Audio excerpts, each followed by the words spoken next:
Welcome to XFO Intelligence, your source for deep strategic thinking on the forces reshaping our world. Today we're diving into one of the most consequential questions of our time. How do humans and artificial intelligence work together? And what does that relationship mean for our economy, our security, and our future? This is the human-AI frontier. Let's start with a debate that's been running for 60 years and still isn't settled. In 1960, a visionary named J.C.R. Licklider wrote a paper called Man-Computer Symbiosis. He imagined a future where humans and computers would cooperate as true partners, co-equal decision-makers tackling complex problems together. 2 years later, Douglas Engelbart pushed back with a different idea: computers as tools. Powerful tools, yes, but instruments serving human intelligence, not replacing it. Teammate or tool? That argument has never been resolved, and every AI product, every corporate strategy, every government policy today is shaped by where you land on that question. Here's what modern research tells us. The most successful organizations don't fully commit to either side. They treat AI as a powerful instrument in human-led processes, not a colleague, not a replacement, a capability amplifier. And the reason that distinction matters is bias. When people believe AI is their teammate, they overtrust it. They rubber stamp outputs. They stop thinking critically. The result? Worse decisions than if the AI had just been left alone. But human judgment isn't going away. Far from it. There are 5 things humans bring to the table that AI simply cannot replicate. Creative problem formulation. The messy, intuitive process of figuring out what question to even ask. Contextual judgment. Empathy, deep domain expertise, and oversight, knowing when to override the algorithm. These skills become more valuable, not less, as AI gets stronger. The catch? Organizations are failing to invest in them. Over 90% of global enterprises will face critical skills shortages by 2026. The economic value at risk from that gap alone? $5.5 trillion. Only 1 in 3 organizations says it's fully ready for AI-driven ways of working. This is not a technology problem, it is a human development crisis. Now let's talk money, because the economic implications here are staggering. Economists are now modeling AI as what they call self-learning capital. Unlike a factory or a spreadsheet, AI improves through use. The more it runs, the better it gets. That creates compounding feedback loops that previous technologies simply didn't have.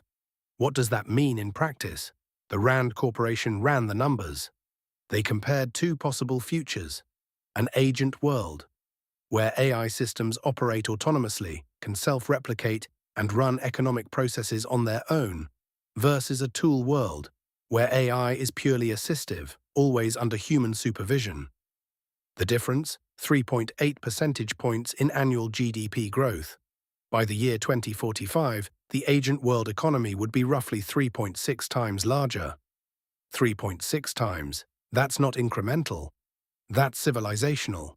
But here's what makes this more than just an economic story. 3 distinct economies are emerging simultaneously right now. First, the old economy. Purely human activity, retreating to premium niches. Artisanal goods. Bespoke services. Places where human authenticity is itself the product. It won't disappear, but it will shrink. Second, the new economy. Human and AI working together. This is the mainstream economy of the near future. Designers using generative tools, researchers accelerated by AI analysis, doctors augmented by diagnostic systems. Third, and this one might surprise you, the AI economy. Economic activity conducted entirely between AI agents, with no human in the loop at all. This is already happening.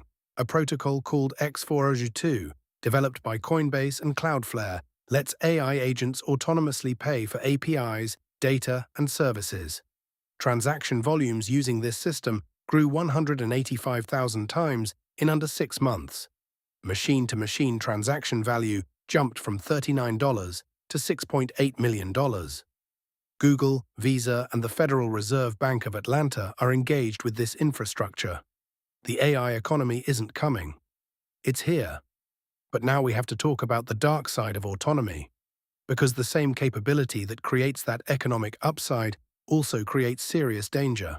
In February 2026, the US Department of Defense removed requirements for operators to exercise human judgment over the use of force in AI weapons systems.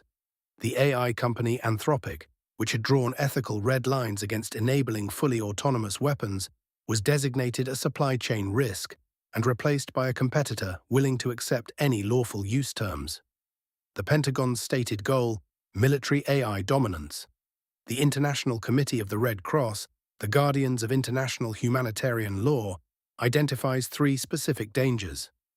First, autonomous weapons that users cannot understand, predict, or control. If you can't predict what a weapon will do, you cannot ensure it only targets combatants. That's not a technical limitation. That's a violation of international law. Second, AI-assisted military decision-making, where speed and automation bias lead to rubber stamping rather than genuine human judgment. Third, AI-enhanced cyber operations that could escalate beyond human control, spreading damage to civilian infrastructure. The ICRC offers a sobering reminder. The claim that new weapons are more humane has been made by every arms developer in history. Chemical weapons were advertised as more benign than artillery in World War I. Precision bombing was supposed to protect civilians. Yet the evidence shows that the most technologically sophisticated conflicts have produced some of the most widespread and indiscriminate devastation. We do not have legally binding international instruments restricting autonomous weapons. We do not have meaningful governance frameworks keeping pace with capability development. What we have is regulation in reverse, policymakers pulling back on oversight as capabilities accelerate. That is a gap we cannot afford. So what do we actually do about all of this? For policymakers, pursue legally binding treaties on autonomous weapons now. Voluntary corporate commitments fail the moment national security is invoked. We've seen that happen in real time. Invest in energy and compute infrastructure as strategic national assets. Fund AI literacy at scale. The skills gap is a public problem that requires public solutions.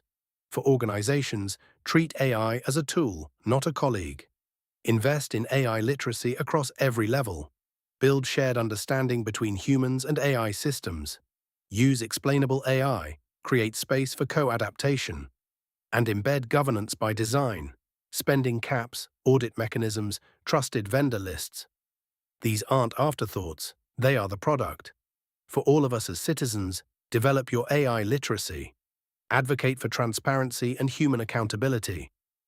And never forget, creative judgment, empathy, and contextual wisdom are the skills that matter most in a world where computation is abundant. The maps are drawn. We know the terrain. Three economies are emerging. Autonomous growth is real, and so are the risks. The human side remains the bottleneck, and the biggest opportunity. We stand at the frontier. The choices we make now, in boardrooms, legislatures, and living rooms, will determine what kind of future we build. That's it for today's episode of XFO Intelligence. If this gave you something to think about, please like, share, and subscribe to the channel. It genuinely helps us reach more people who care about these ideas. And if you have thoughts, pushback, or topics you want us to dig into, send us an email at xfointelligence@gmail.com. We read everything. Until next time, stay sharp, stay curious, and keep thinking ahead.